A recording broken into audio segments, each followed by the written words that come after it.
Hey, hi, hello there. Today I wanted to talk about my relationship, and I've shown you guys things before, like when Tom and I first started dating and the wedding, but I haven't really talked about the relationship itself as well as the long distance aspect of it. And look, I forgot to wear my wedding ring again. Oh, it keeps happening. Should I go get it?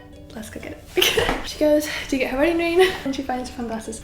Let's see here. I was in a long distance relationship with my husband now. There are a lot of things that can make long distance go like wrong or right, I think. It very much depends on the relationship itself. In regards to Tom and myself, neither of us had dated before. I hadn't dated anyone, he hadn't really dated anyone. I just wasn't interested in dating. It was just not like at the forefront of my mind. I was very much like a goody two-shoes kid. I was nerdy, I was dorky. I liked Doctor Who in America before it was cool. I liked Mr. Bean and anime and Studio Ghibli. I wanted to focus on schoolwork and read my books. That was me, and I think Tom was kind of similar in that aspect. I had been around some other guys in the YouTube community, and that sounds weird. When I first came to the UK as a visitor and staying with Dodie and things, being a single female YouTuber and guys knowing about it who are also on YouTube, they'd ask you out. They were interested in something else, and Tom wasn't. Tom was very much like the goal of the first date was to hold my hand, and that was it. That was the end goal. That was refreshing. That was lovely, actually. It was perfect.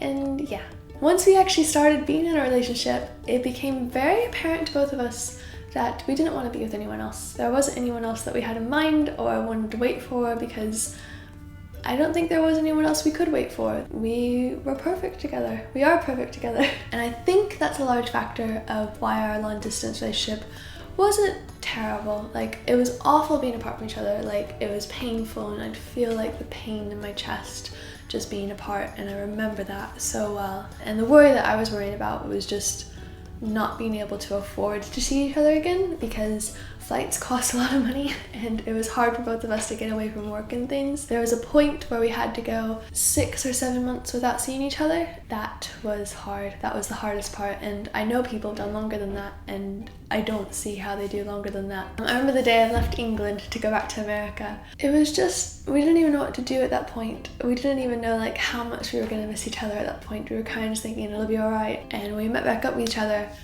it was just lovely. It was like nothing had changed. It was just amazing.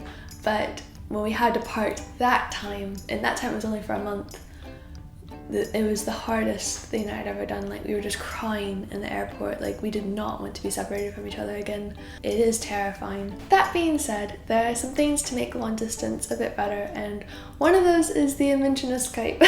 Honestly, with us, it was daily communication. It was daily texting each other and Skyping with each other and feeling like we're still a part of each other's lives every day. And we'd send each other handwritten letters in the mail and little gifts and surprises. I also made a jar for Tom that had a little note in it for every day that we'd be apart, so every day he could read a note from me. That was a lot of fun. I think the worst thing you could do in a long distance relationship, honestly, is to go online and research all the negative parts of a long distance relationship, because the people who are writing those articles are people who had long distance relationships that didn't work out, and they're very bitter about it. They're very bitter about the experience. That being said, I would evaluate the negatives of the relationship itself, not the long distance aspect. So you definitely want to figure out whether or not your relationship is a good or bad relationship, but don't worry about the long distance aspect of it. And that's my advice there. Yeah, but I have a list here of like everything that I love about Tom, and I'm just gonna read it because I think these are like good qualities to know that you have the right guy. The first point is Tom tells me that he loves me every day without being prompted or anything like that. He just wants to say it, and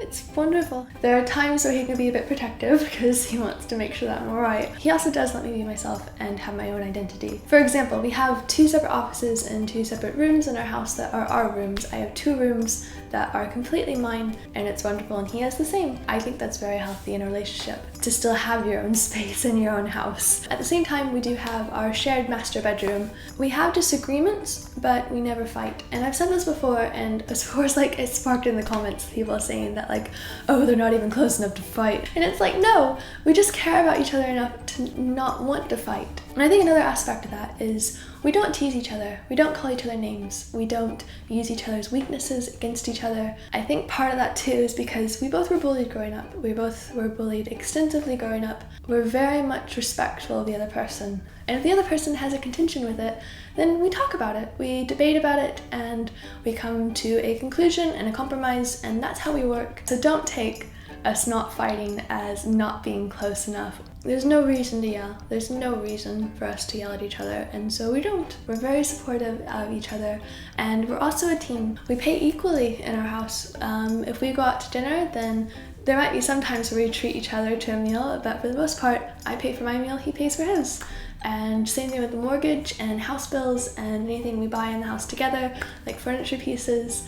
Like, we split it right down the middle and we keep everything equal, and I love that. He makes time to spend with me, and I never have to ask him to make time to spend with me. Same thing for him, I always make time for him every day. He doesn't try to change me, and I don't try to change him, and I wouldn't want to change him. To me, he's perfect. I love the fact that he wears graphic t-shirts and likes Lego and Pokemon and Disney. I really like the fact that he likes Disney. Oh my goodness, I found a guy that likes Disney. We just have a blast. He is absolutely my go-to person in my life and the most important person to me. He is my best friend. So that's my relationship, and that's how I did during the long distance. And now I'm gonna say something else. I've got a little bit of break time today, and so I'm gonna go play my new Nintendo Switch. Nintendo sent this to me the other day, and they sent it with this new Zelda and Just Dance. It kind of took me by surprise. And this is not sponsored, by the way. They were just really nice, and they sent me this, and so I'm saying thank you. Hey. Thank you for watching. I will see you next time, and be sure to check out my latest art video, which is that one behind me. Bye, spies, spies, spies.